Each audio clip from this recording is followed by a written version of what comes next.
Welcome back. At the our next item on our agenda is Pitt Community College, and Dr. Massey, there you are, you moved over, and Susan Everett. Welcome. Good morning, Madam Chair, County Commissioners, County Manager, guests. It really is a great time of the year for us to come forward and talk with you because it's a time of celebration at Pitt Community College. You're aware that we already had our commencement.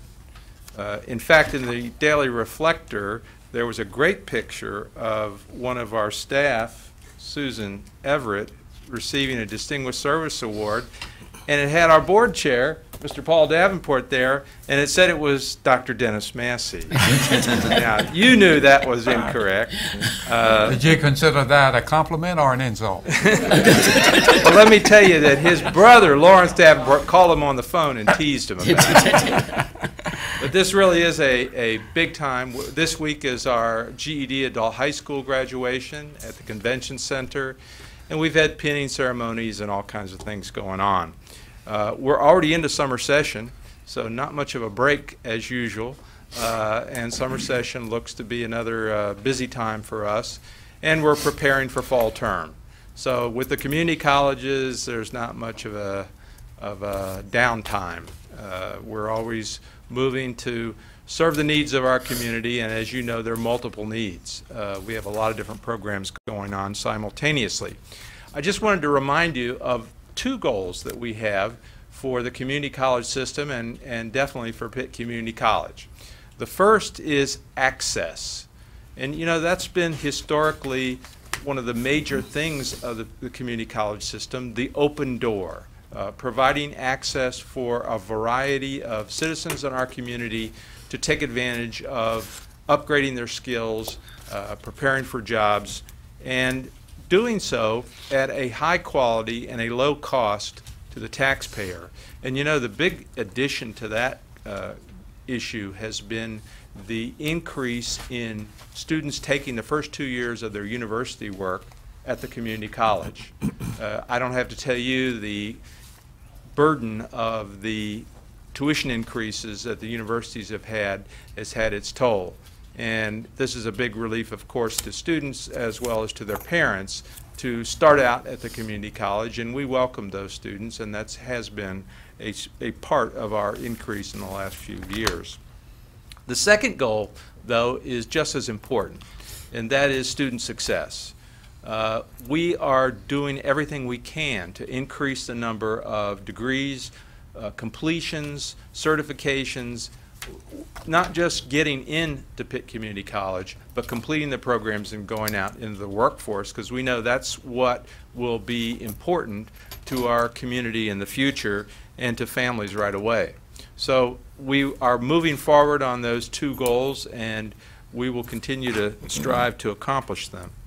Now, within this, we are in a context, as you know, at the state level, which is extremely challenging. We have absorbed permanent cuts to base over the last 3 years, and it's been at a time when our enrollment has grown 10% a year. Just think about that, 30% increase over 3 years. There's no other entity in this region that has had that kind of an increase. The good side of that is that we have received some enrollment growth funding to somewhat cushion the cuts from the state. And they've brought in, the big mantra now is flexibility. They will give us some flexibility on where we take the cuts, and there's been some plus sides to that. This year, well, let me just tell you an example of that flexibility. The county has responsibility for taking care of our facilities, our buildings and grounds. They have allowed us to shift some state funds into support of facilities such as we are improving the electrical system in our welding building. We've had a big increase in welding program students, and that has been an extra cost that we've shifted to the state just for this biennium. And then we had to completely redo the roof of the Warren building. Not that old a building, but we had to replace the roof, and we're in the process of doing that. Those two costs together have been $400,000. So we've shifted those costs to state funds from county funds. So we're doing what we can to absorb some of the costs that would come from the county normally, because we know how difficult a situation you've been in. The problem is that this year, and we're funded by the state 1 year after the fact, the only system in the state that's done that way, I think. But this year we only accomplished a modest increase in enrollment. So for the coming year, we will not have that cushion, that extra funding from enrollment growth, and that will be one of our greatest challenges. We will not be able to offload expenses that would normally be borne by the county. Luckily, the 3 new buildings that we brought online this year, and not quite all 3 of them done yet. Some of you came to the ribbon cutting for the Construction Industrial Technology building, a tremendous facility that is already well in use by the school. We will be opening the Charles Russell Classroom building for fall term, and we'll have a ribbon cutting for that in the early fall. Not exactly sure the date, probably late August or early September. But for the coming year, we will not have those enrollment growth funding. Now, our biggest challenge with the county budget, as we presented it to you, and as you have wrestled with it and talking with the county manager and his staff, the biggest challenge was the extra expense of the support for those 3 new buildings. And I told you about that last year. We had originally projected almost a $500,000 annual expense for those 3 buildings' upkeep. I'm glad to say that that increase has dropped by about $80,000, and so you'll see on your proposal that the additional increase is about $410,000, I believe. And that increase is for all 3 of these buildings. That's $410,000, yes.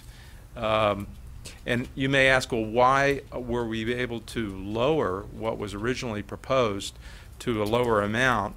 And it's really because of energy efficiencies.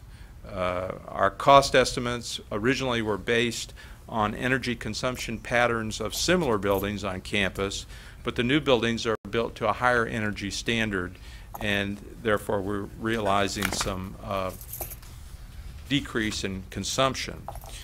We also invested $91,000 of the project funds for these buildings to meter the new buildings' electricity from a single point, and thereby qualifying the buildings for Greenville Utilities' large customer pricing rate. The large customer rate is significantly lower than the individual meter rate we pay for the other buildings. We are hoping that we can bring down the utility costs for all of our facilities thanks to a State Energy Department report that we received just this spring and performance contracting that we will be implementing in the coming year. But that decrease in utilities costs won't be realized until the 2013-14 year. You see in the proposed budget that's before you that that we realize that even though our enrollment will continue to grow in the coming year, we know the difficult status of county revenues in the coming year, and we are thankful to what the county has done to support the facilities we all worked so hard to create with the local sales tax passed by voters in 2007. We've met with the county manager, and he has explained that even with a revenue neutral budget, we will receive a 2.5% reduction in the coming year. And with no rate adjustment, that will probably be doubled to 5%, or over $200,000, plus the $50,000 cut that we received last year. What is worse, I think, and this is something that you may not be aware of, the capital fund. We receive every year $75,000, and we have received that for over a decade. That will also experience a similar reduction. And these capital funds have not been increased in a decade when our campus has grown by over 50%. I think we all know that departments are suffering in this economy. I know that you value education, and many of you know firsthand the quality and the important work that we do at Pitt Community College. At less than 10% of our total state funds, the county has a small but significant investment in our ability to serve citizens.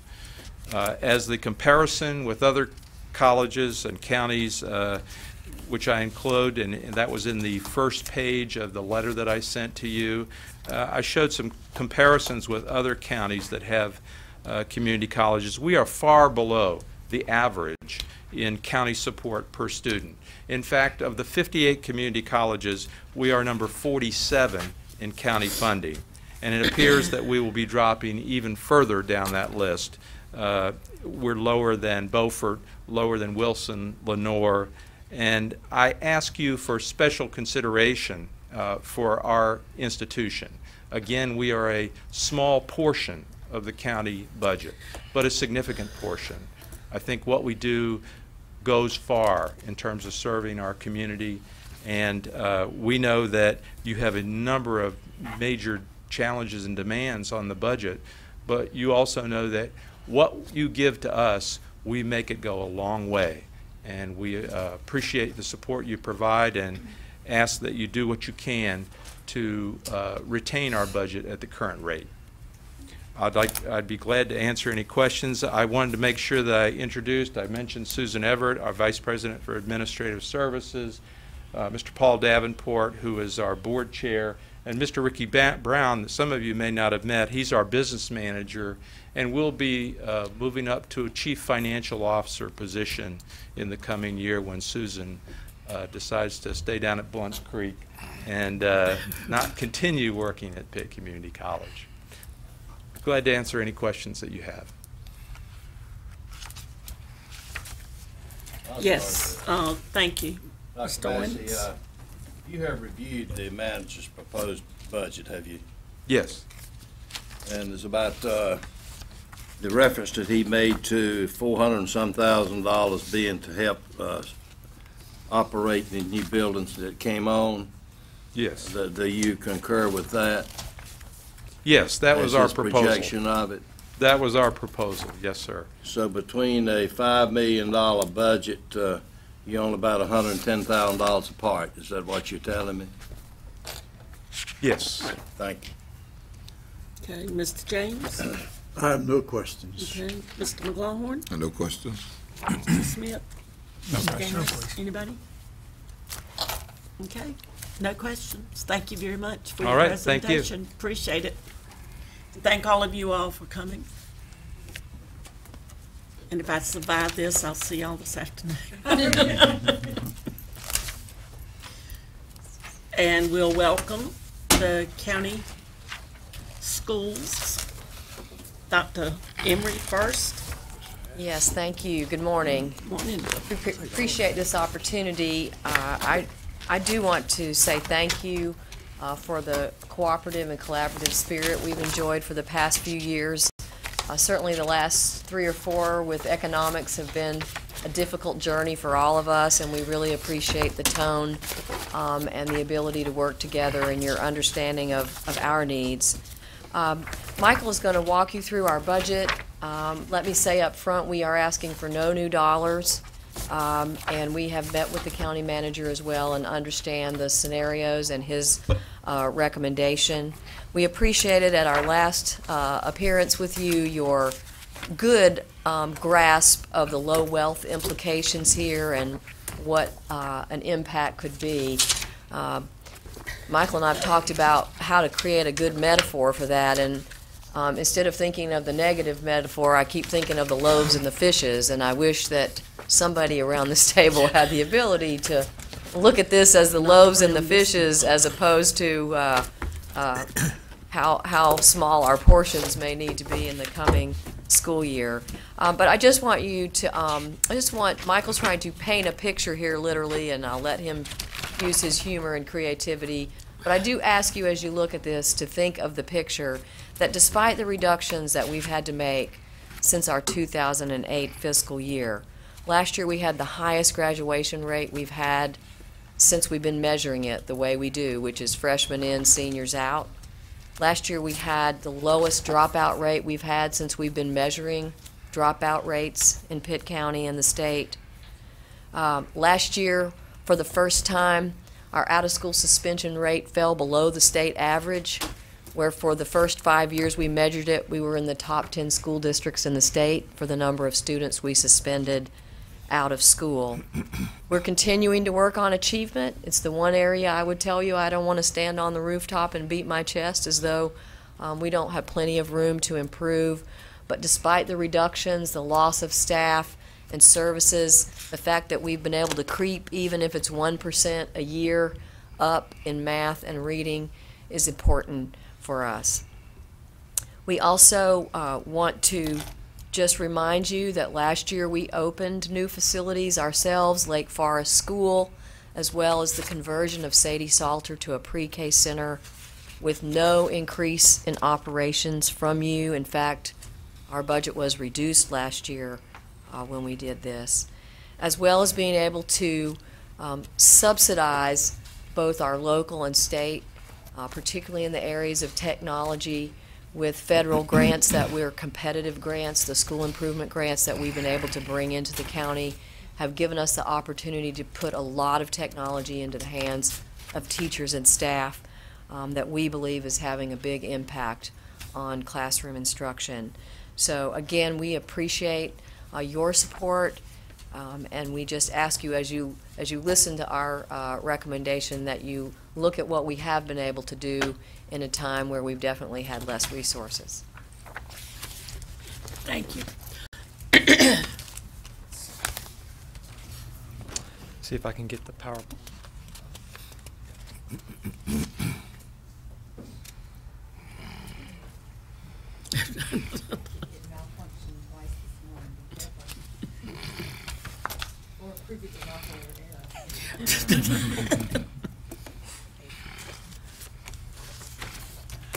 Good morning. Thank you for the opportunity to come before you today and to present the proposed local budget for Pitt County Schools for the 2012-13 fiscal year, and to echo the words of Dr. Emery. Thank you for everything you do for the students of Pitt County and the commitment that you show to our students on a daily and yearly basis. As I was preparing for this presentation, I was trying to think of an example to provide an understanding of the situation that we find ourselves in with concerns to our budget for next fiscal year. And the example I kept coming back to was that guy that always finds himself in a difficult situation, which is Homer Simpson. And when he was caught literally between a rock and a hard place. You see, you got the rock on one side, and then you got the saloon there, a hard place. And that literally describes the situation that we both seem to be in with concerns to our budgets.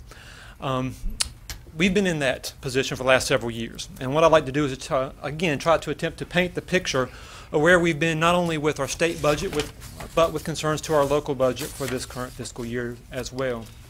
Since 2008, we've seen a reduction in our state funding of over $10 million to Pitt County Schools, $10,173,000. That has come in various areas and various different allotment categories. We sent back $3.9 million to the state for classroom teachers, almost $3 million for teacher assistants, over a $700,000 reduction for clerical and custodial positions. And you can see the list there. We've exceptional children's program, some of our neediest students, a reduction of over $500,000. Finally, there at the bottom, an instructional supply reduction of over $500,000, as well as student remediation, dollars to prepare our students for end-of-the-year tests, as well as to prepare those that are most at risk of academic failure, over a $470,000 reduction. This has translated into a reduction in state-funded positions of over 180 positions. We sent back 69 classroom teachers to the state and over 92 teacher assistant positions. Dr. Emery and myself can show you the documentation that we had to both sign where we sent these dollars back that covered over 150 positions, respectively, and 20 clerical and custodial positions that have been eliminated from our schools. If we look forward into the next budget year, 2013, already included in the state continuation budget for Pitt County Schools is an additional $1.8 million reduction, again included as part of the second year of the continuation budget that we have already started to plan for last year.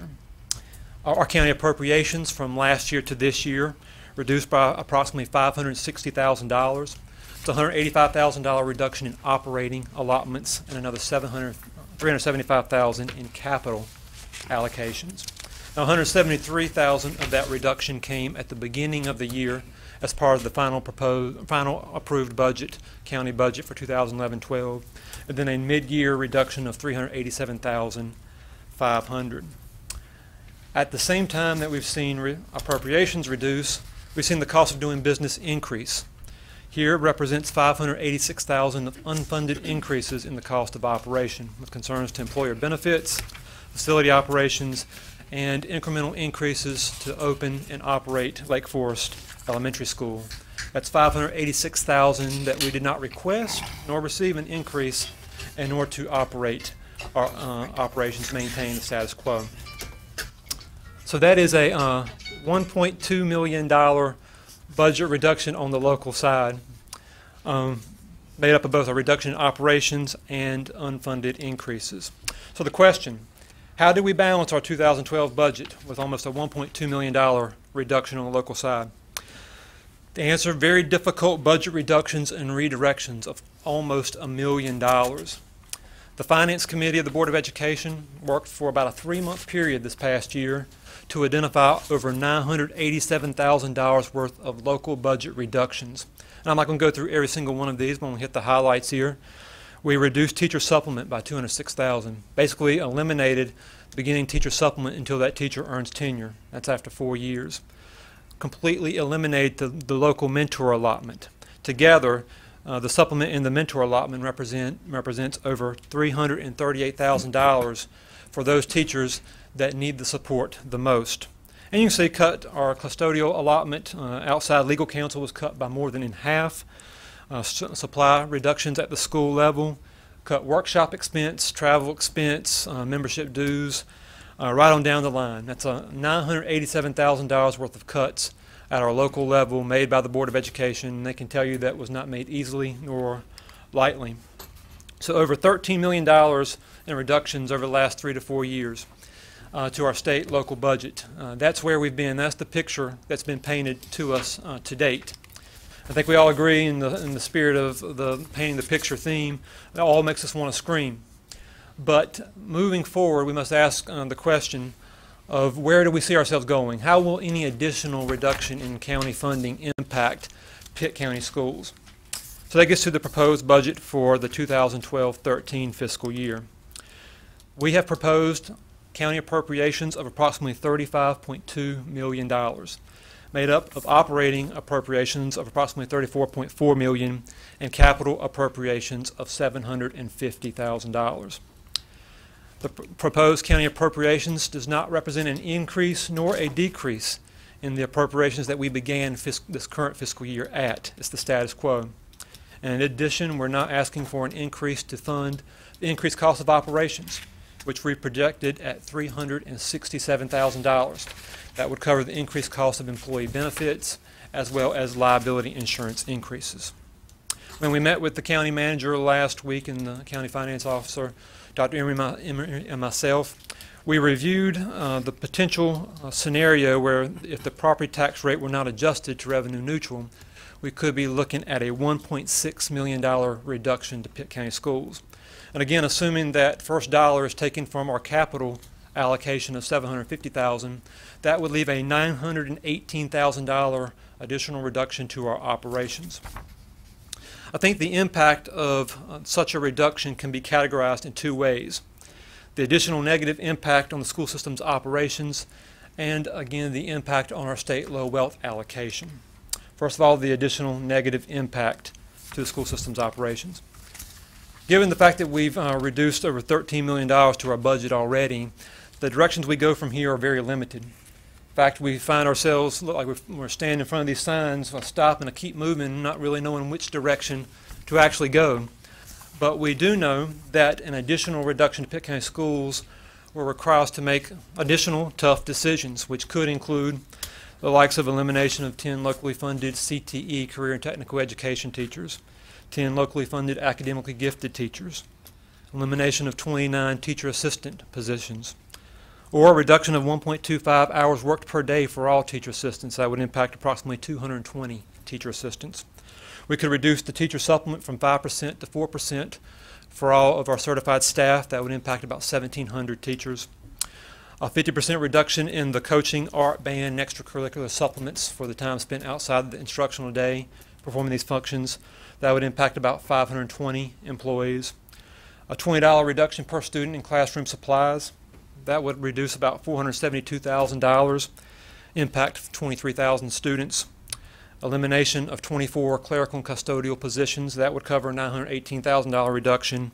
Or we could reduce all clerical and custodial hours worked per day by half an hour, which would impact 293 employees.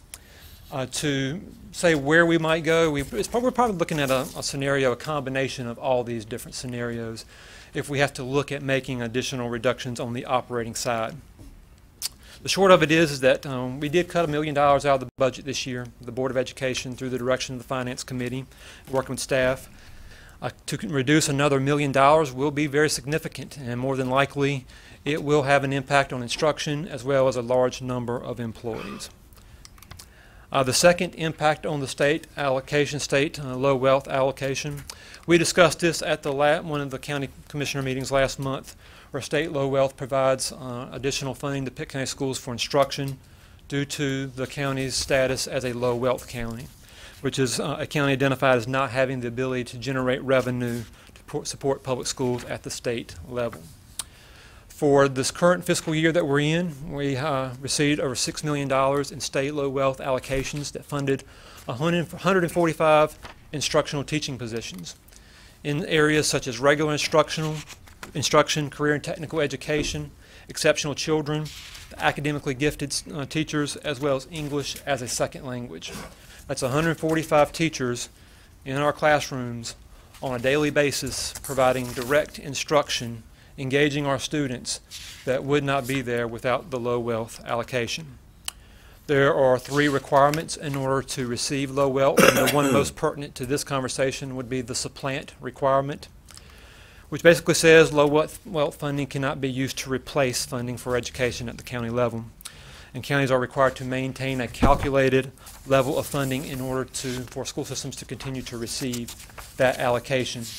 A reduction in county funding could eventually jeopardize a county's ability to receive that allotment. Of importance to Pitt County Schools, we again discussed at a meeting last month, a significant reduction in funding could jeopardize that allotment for Pitt County Schools. Could put us in jeopardy of losing over $5.4 million worth of funding for instructional teachers. One thing we didn't talk about, but I do want to make note of, is that the wiggle room would be gone under that situation. If we do have wiggle room right now, that wiggle room would be gone. So that would put a lot of pressure on future year appropriations to be maintained in order for us to continue to receive low wealth funding. This is a picture that we definitely do not want to see occur. A $1.6 million reduction in county funding translate into a $7 million reduction in state and local funding due to not meeting the requirements of the state allotment formula. I've been here long enough to start recycling material. So this is something that we looked at with you guys several years ago. It's the fork in the road. Which direction do we go? Maybe next time we won't remember. Which direction do we go? I mean, do we continue to go in this direction? And we provide this graph for you every year. It's the North Carolina Association of County Commissioners' current expense appropriations per student.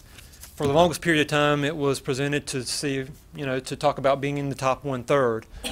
But that's not the emphasis today. It's just the direction that we are moving, going from 25th ranked in 25th in the state in 2004 to currently ranked 41st.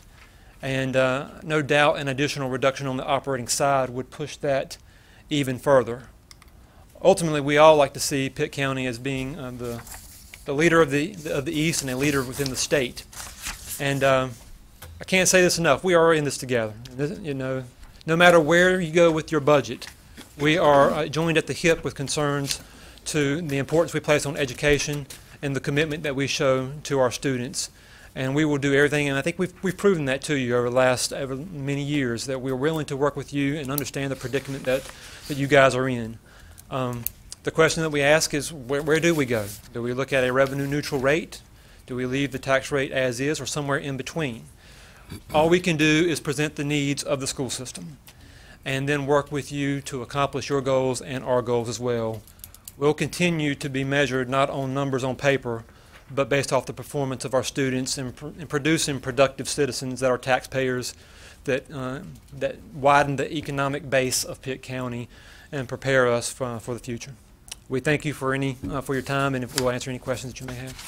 Okay, thank you, and we'll hear from the commissioners. I do want to make reference to your two art appreciation pictures that you shared with us. I remembered the screen from the art appreciation class that I took, but I don't remember Homer Simpson. But I'm glad to see I'm glad he may get in there. So, That's right. thank you.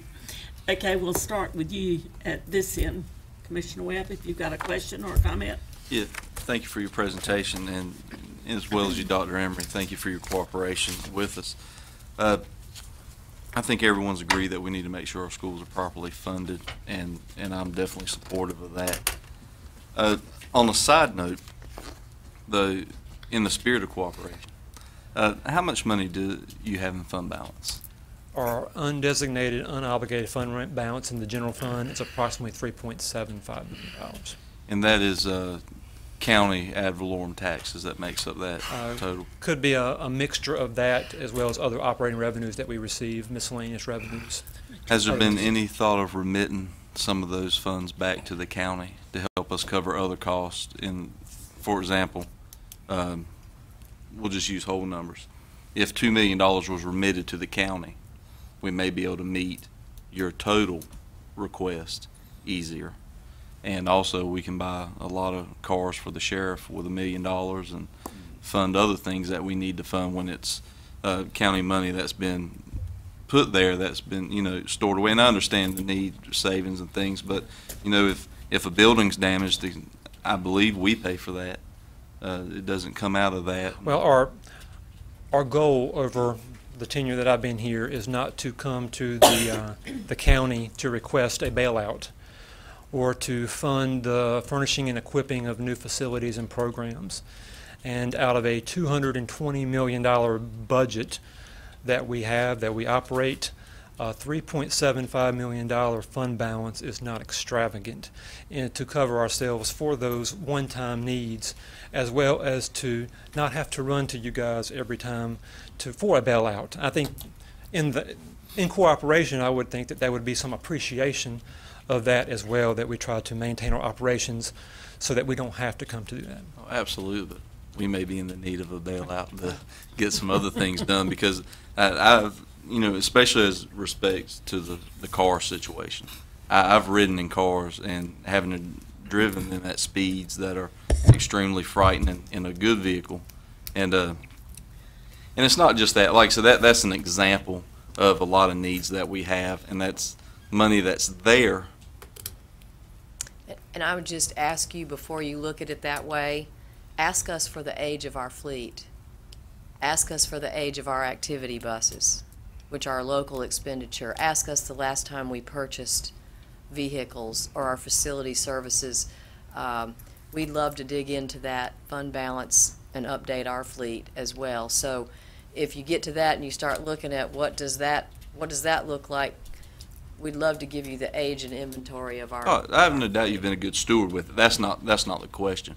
But an activity bus isn't going to go 100 miles an hour with a deputy in it. That's where I'm talking about. And this is one example of many needs that the county has, and we're looking for money anywhere that we can find it. We're not asking you to remit and I don't think we're even asking you to remit anything at this point. It's just if it's been discussed, if it's been thought about, and we wouldn't ask for 100% of it, obviously, because I don't think that would be good business either. And I appreciate what you've done, and not to be antagonistic, just giving an example of our needs and plus your needs and the spirit of cooperation that we talked about. Thank you. Dr. Johnson? Thank you very much. I just had one comment, that being I hope we're able to appropriate sufficient monies to protect the low wealth funding for our county. Thank you. Thank you, Commissioner Garrett. I'd like to thank you for coming and making a very fine presentation, which is what you normally do. We appreciate that. And I also appreciate the fact that you have looked forward to see what, and let us see what the impact would be in both of these cases. I think that your requests are reasonable, and hopefully we will be able to meet your needs, because when we meet your needs, we're meeting the needs of our community. And thank you very much, Dr. Reap, I still call you Dr. Reap, for the cooperative spirit that I sense that you guys have with us and understanding what our situation is, and I appreciate that. Commissioner Smith? When was the last time that you remember that you used any of the fund balance?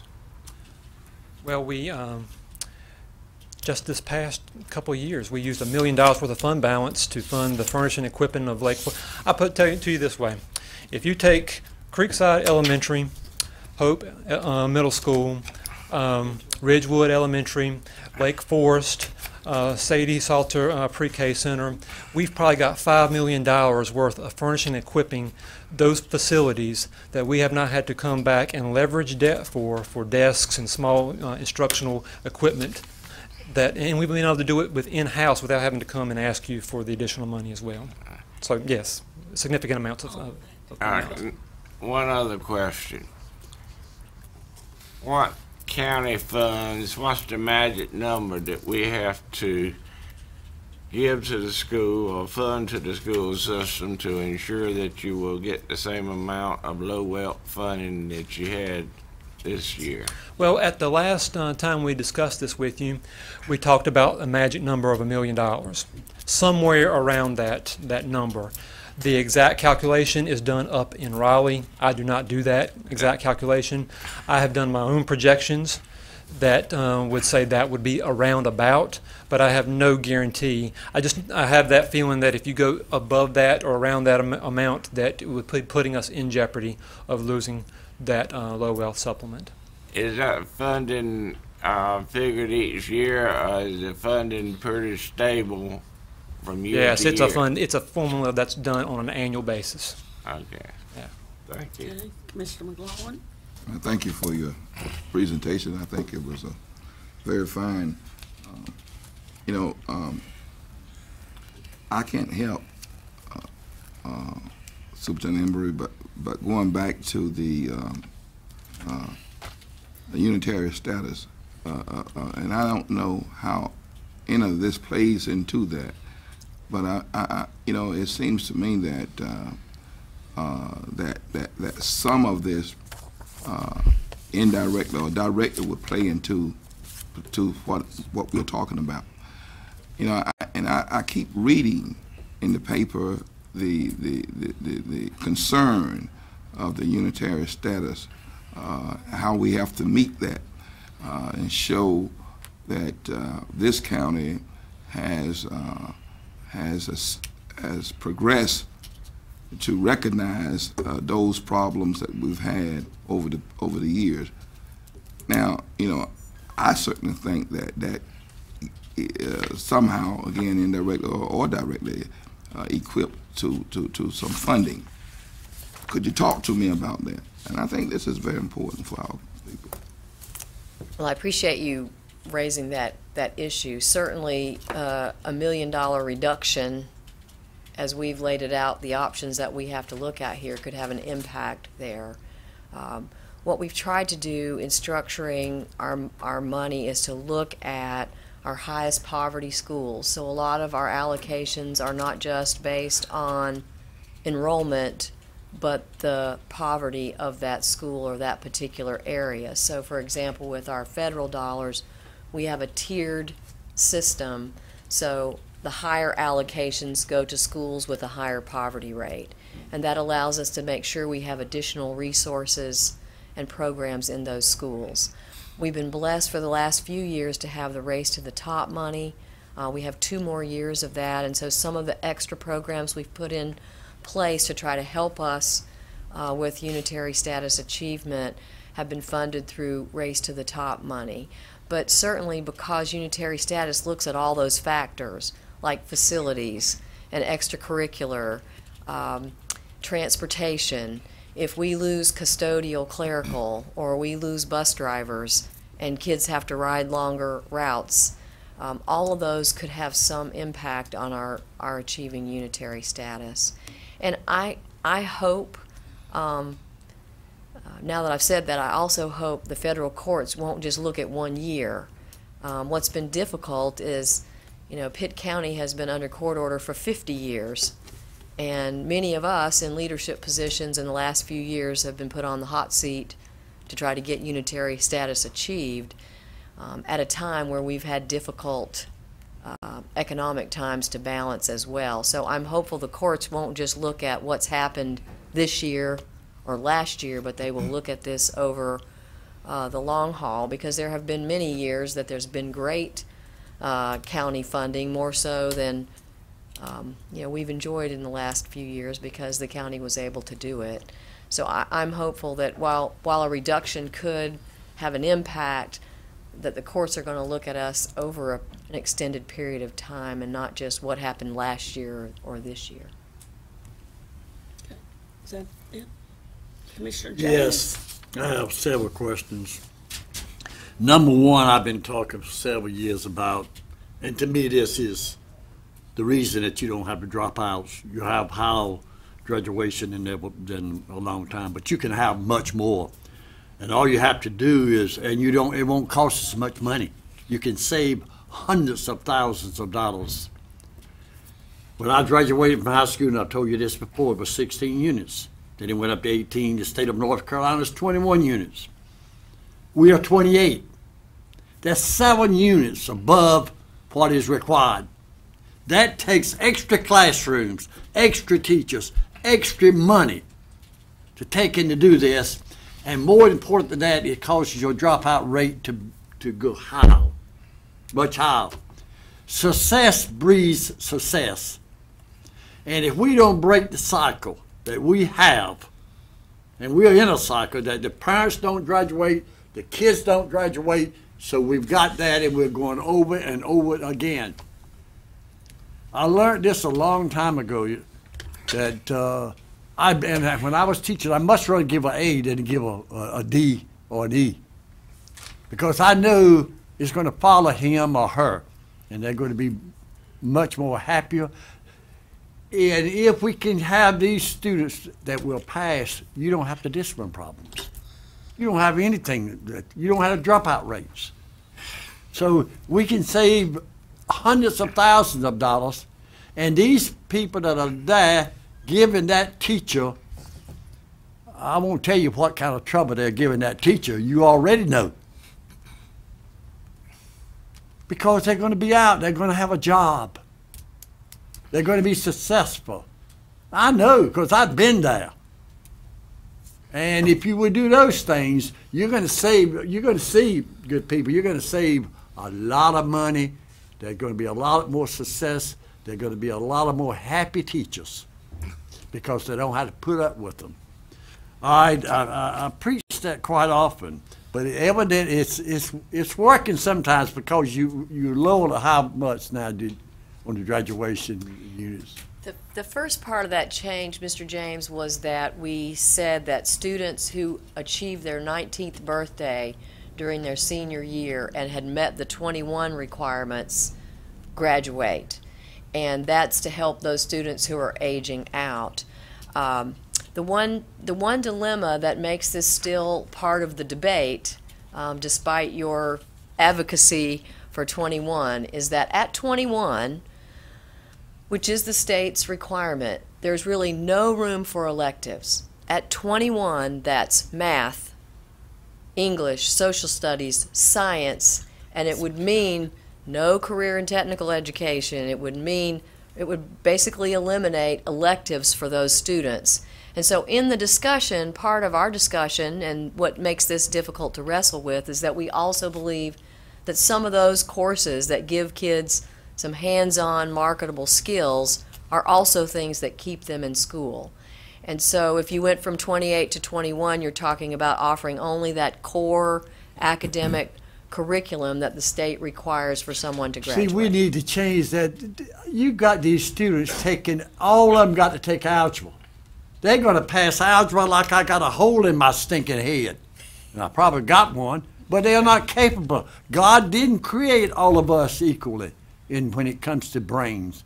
I know he left me out, but I mean, let's face it. Somebody in Raleigh's got to wise up.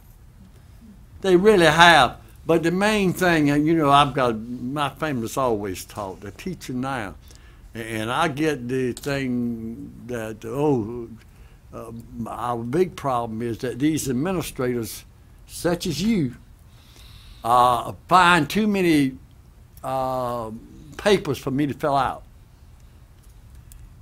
Red tape that they got. Take them out of the classroom that they can't teach. And thereby, that creates big problems, and it goes back, of course, I know it's part of the budget, though. And while I'm on it, and this is the last thing I'm going to say, about 4 or 5 years ago, maybe 6, before you came, I had them to give me the breakdown of each school in the athletic department, how much supplement was being paid to the principals and so forth. Not the principal, but the coaches. And it blew my mind as to how many hundreds of thousands of dollars that Pitt County was paying. When I coached, I won't tell you what I got. You laugh, got nothing. But anyway, I know they don't do that anymore. But and I've got a little sense there. But I think that a lot of these people would do it for less, especially in this time of great need that we do have.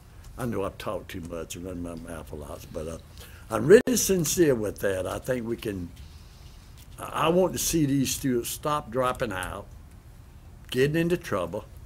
I think we'll have less murders, everything, if we can just keep them there and graduate them some kind of way. That's all I'm going to say. Commissioner Owens? You have seen the recommended budget of the county manager, have you not? Or both of you? In regard to this, you mentioned that you couldn't have assurance on what this low wealth minimum requirement would be, but do you feel convinced, and I think the manager in his presentation to us gave me the impression that his recommended funding would keep you within the proper bounds of getting that. Yes. What is the difference between the $6 million and what you have on here, 54? 540,000. That is a budget reduction. We received $6 million this fiscal year, and as included in the state budget as it stands right now, our state low wealth will be reducing by about $600,000. So automatically, we know that we're down $600,000. But what he's recommended here should protect that. Is that what you tell him? Thank you. Okay, and I apologize. I probably should have asked you and our finance director if you all had anything you would like to add when we were doing the PCC. So actually, we work corporately both with yeah, Dr. Emery and I think I kind of knew that, so that was why I didn't do it. But I wanted to check. Thank you both so very much. We appreciate it. Okay. Next up. I wanted to double check and make sure I was right, Dr. Morrow. Public health. Thank you very much. And I have handouts for y'all.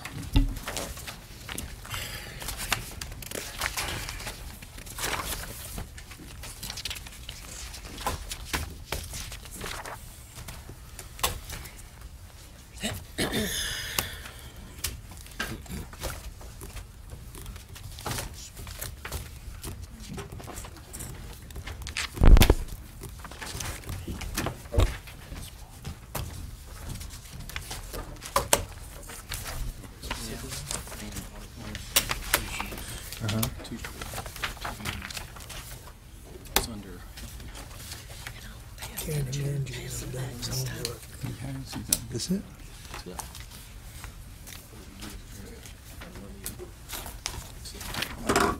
Thank you. Okay, thank you. Good morning, Commissioners. I appreciate y'all giving me some time this morning. I know you're very busy, and I'll try to use as little time as possible. I want to present our budget proposal and update you about some things that are going on with the health department, and hopefully spend a little bit of time reminding people about what we do with the health department. First of all, our Board of Health, who is our policy-making body, consists of these folks right here. Jeff Wilson is our interim chair, is Mr. Robert Ogden, who's been a long-term chair and is a pharmacist, retired, has just stepped down last month as our board chair. So we'll be electing a new chair very soon. But Jeff Wilson is our engineer, and he's the interim chair. Lady Aycock, an optometrist from Farmville. Dr. Tom Johnson, our county commissioner on the board. Dr. Taylor, who's a dentist locally. Tina Dixon, who works at the hospital. Dr. Judith Kirkendall is our nurse representative. Dr. Keith Ramsey, who's here in the audience today. Thank you, Dr. Ramsey, for being here. Juvencio Peralta is an at-large member from the community, as is Mr. Porter Stokes, who just joined the board this year. And Dr. Mark Hayes is our veterinarian. As I mentioned, our pharmacist position now is vacant, so I'll take this opportunity to ask any pharmacist in the community who may see this on television, if they're interested in serving on our Board of Health, we'd love to have an application.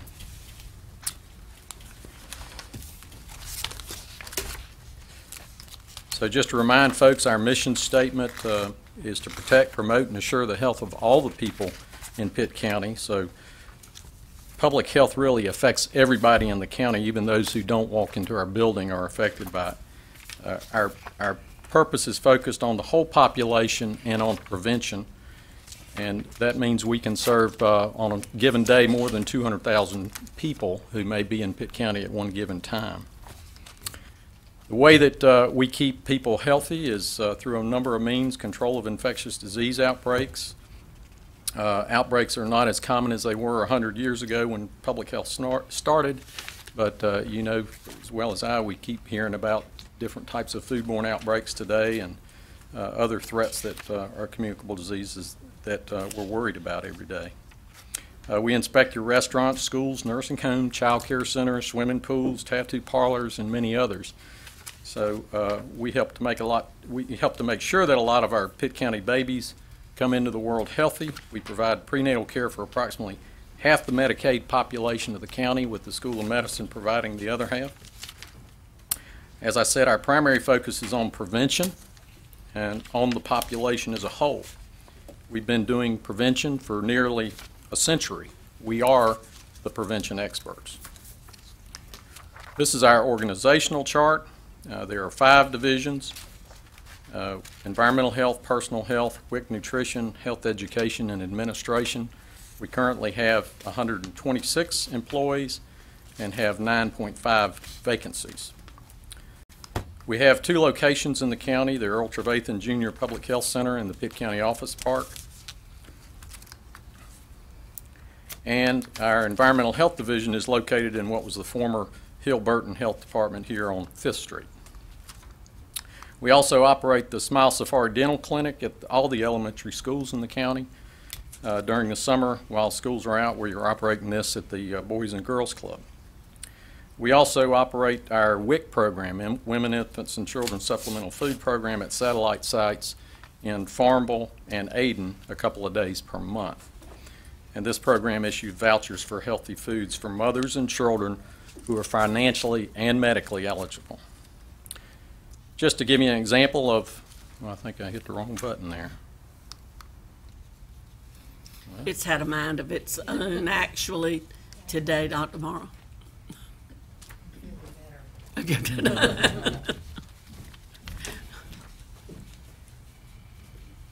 out by accident? It's not it, no. It's just There we go. Thank you. Okay, I'll make sure I hit the right button this time. Just some examples of services that we perform in a typical year: about 2,100 sanitation inspections, 3,100 on-site wastewater site visits, 8,000 environmental consultations, 2,700 permits and authorizations issued, over 30,000 clinical visits, and over 4,800 WIC nutrition in our caseload. So let's take a look at our budget. Just updating you on where we are in this fiscal year. Our Board of Health reviews our budget position every month in our regular meetings. And at our last meeting, these are the figures we're looking at. Revenues budgeted a little over $10 million, and as of April the 30th, we had brought in $7.6 million of those. This includes revenues earned but not yet received, so there's a little timing issue there. That's like our Medicaid billing and other things that may take a little while to get here.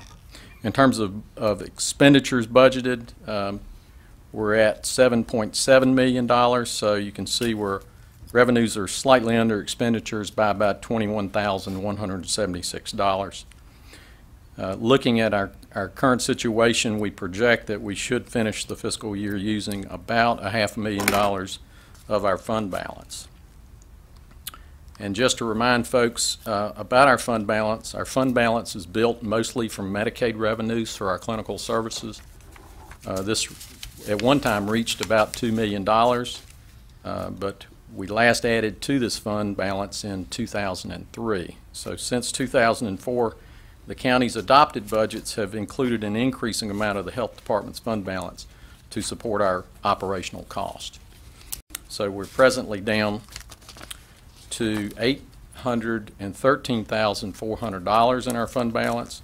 All of our fund balance is presently restricted to the Medicaid programs in which it was earned, and we budgeted $517,000 of this in this year's budget, but as I just stated, we're anticipating using slightly less than that, or somewhere about $500,000, leaving us with $313,400 going into the next fiscal year.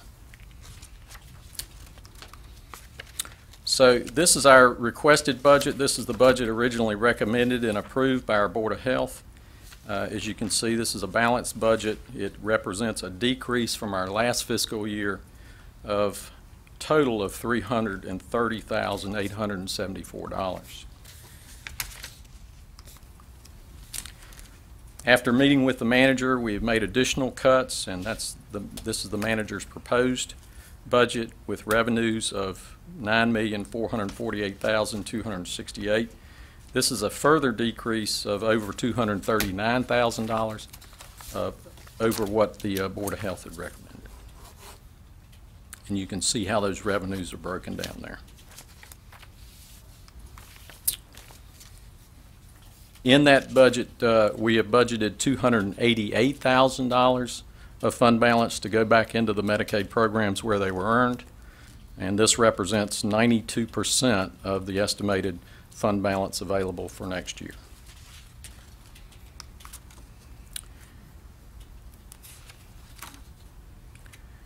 This is the expenditures under the manager's proposed budget. As you can see, over 80% of our expenditures are in our personnel cost. The $5,000 in capital outlay there, just mentioned, is for lab equipment for our state bio lab. So that's actually state funds to purchase equipment for that lab. So an overview of the proposed budget for fiscal year 2012-2013.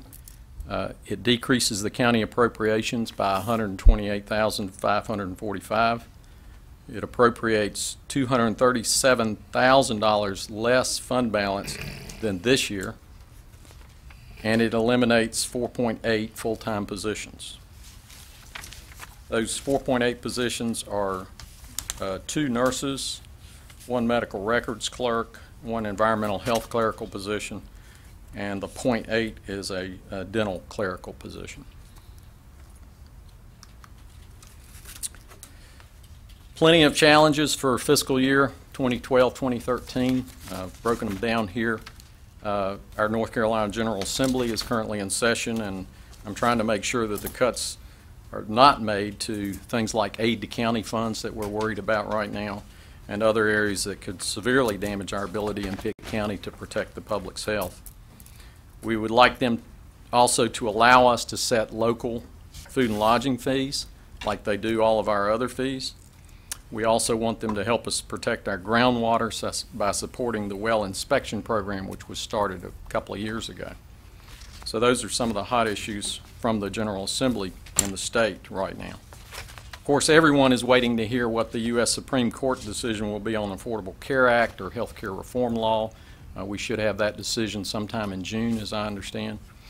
Unfortunately, I don't think many people appreciate that if health care reform is reversed, our public health budgets could be dramatically reduced. This potentially could put our funding not where it was before health care reform law, but far below this level. At a time when we most need to be investing in preventive medicine and public health, to me this would make no sense whatsoever, but I'm very concerned about that decision. Our staffing shortages are already having a significant impact on our services. We are down 32% today in nursing staff compared to where we were just in 2010. We have just started canceling contracts with about 30 local private businesses that we have provided testing and immunization services for years. We no longer have enough staff to continue this service. We have discontinued also certain services in our clinic and are exploring every day other ways that we can save additional dollars and get the work done. But it is eliminating services. We've been slowly and painfully making cuts for a number of years now. For instance, we no longer have staff to track down children who are not properly vaccinated for many of our childhood illnesses. We used to have a nurse that we assigned to track these children down and make sure they got vaccinated. We can no longer afford to do that. We've cut and cut, and as some people say, we are down to the quick and beginning to bleed. It reminds me a little bit of when I was a boy. I know, like many of y'all, I did about anything I could to make a dollar as a boy, and one of my many jobs was mowing grass. So I'd take the lawnmower down the street and knock on doors to find out if anybody needed their grass cut. One day I knocked on a lady's door and I said, "Would you like to have your grass cut?" And she said, "Yes, sir, but can you cut it longer?" And I stood and scratched my head for a long time and I said, "No, ma'am, I don't believe I can cut it longer. I just cut it shorter." But it's like my daddy told me, you can't cut a board longer. And that feels like what we've been trying to do for some time now is cut, but make it longer. And we're down to where we just can't cut anymore.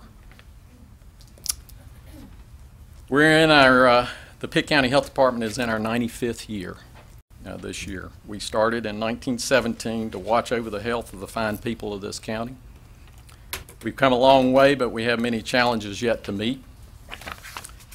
Childhood obesity is growing rapidly and bringing with it chronic diseases like diabetes and heart disease. We still are considered the buckle of the nation's stroke belt. Cancers continue to kill far too many too early in life here in Pitt County.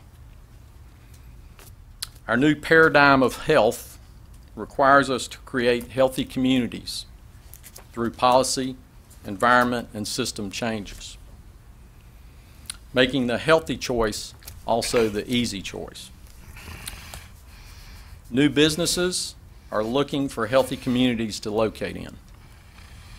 If we want to succeed, and for our children and for our grandchildren to succeed, we have to build these healthy communities right here in Pitt County. To do that, we have to invest in public health. And I'll leave you with this thought. Public health is everywhere, every day, and everybody. I'll be glad to answer any questions you have. Okay, thank you, Dr. Morrow. We'll start with you, Commissioner Owens. No question. questions. Dr. Johnson? No question, but a comment. I once had you were speaking about a board. I had a carpenter work for me one year, and if he cut a board and it was too short, he said it was too short on one end. Thank you, Madam Chair. Okay, Commissioner Webb. Dr. Morrow, thank you very much. Manager and Finance Director, do y'all have anything you want to add or say at the present time? Okay, thank you very much. Thank you very much. Appreciate it. And let me thank y'all for your support of all y'all do for public health. I know y'all work very hard, and we really do appreciate it. We do realize the position of health as being such an important part of our county. And, you know, these are difficult times, and I know you realize that, and they're not saying that you don't. So thank you again for your cooperation. Okay, the next thing we have are discussion, questions, directives from us. Do you all have anything you want to share with us, or we'll start with Commissioner Owens? It's not necessarily about what we've talked today, but basically I think the manager has brought forth a budget that gives us much to look at and to study, and I believe he's been responsive as to what some members of the board have requested of him. I would like, Beth, if necessary, the Thursday work that we've got prepared here, we've got two, I believe, to see. We finish tomorrow at 11 o'clock. Why couldn't we move up those Thursdays into Wednesdays? The reports are fairly short, so. Right. I can, okay, how does that suit the rest of us on the board? Mr. James felt it was all right with Okay. him. I asked for him. So if you all will call them and see if they will be ready to be here tomorrow. I mean, yes, tomorrow. Y'all can go a little bit longer tomorrow to eliminate Thursday. I think that's what we were trying to get at. Okay. All right, just Yes. Once you get back to work. We'll, in other words, we'll just stick with it tomorrow until we get the job done. Okay? And then if we have to come back on Thursday, we'll discuss that then. Do we need a vote on the recess, or do I just declare a recess? You declare it. Well, you can declare it either way. Okay, I declare a recess until tomorrow morning at 8:30. Look forward to seeing everyone back here. Thank you. Thank you very much.